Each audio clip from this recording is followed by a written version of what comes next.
7. This Baltimore woman, not wanting to show her face, reliving the horrifying moments of Saturday morning, just before 2 o'clock, when a car that was following her suddenly tried to make her a target. They sped in front of my car and kind of angled it, and the passenger exited the car quickly, sprinted up to my driver's side, and pointed a gun at my head and said to exit the vehicle.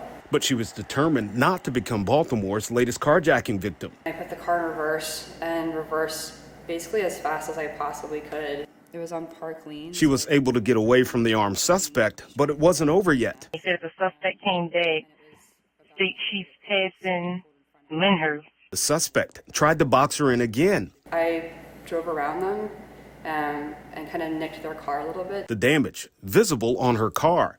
She gave police this suspect description.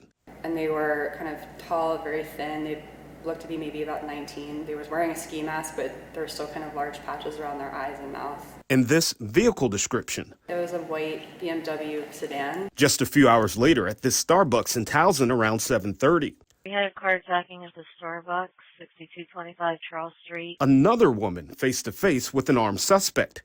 His description? Vehicle was taken by a black male, 6 feet, displayed a black weapon. I don't type. A similar suspect description and a similar suspect vehicle description. He arrived in a white BMW. There was a black female in the rear seat. A white BMW. He got away in the victim's SUV, and the female in the white BMW sped off towards Baltimore City. Last week at Mount Washington Pediatric Hospital, about 3 miles away.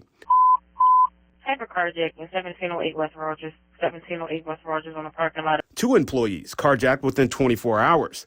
The suspect description. Number 1, adult male and female. Clothing description unknown. They had a handgun. Baltimore police releasing this image of the male suspect. We showed that picture to the victim of the attempted carjacking. Does that look similar to what you're talking about? I mean, just the height and the build look similar. This would-be victim calling herself Lucky. In our family, my husband's uncle was killed many years ago through an armed robbery. So I'm very aware of the potential for things to go south, and I'm definitely very want to be there.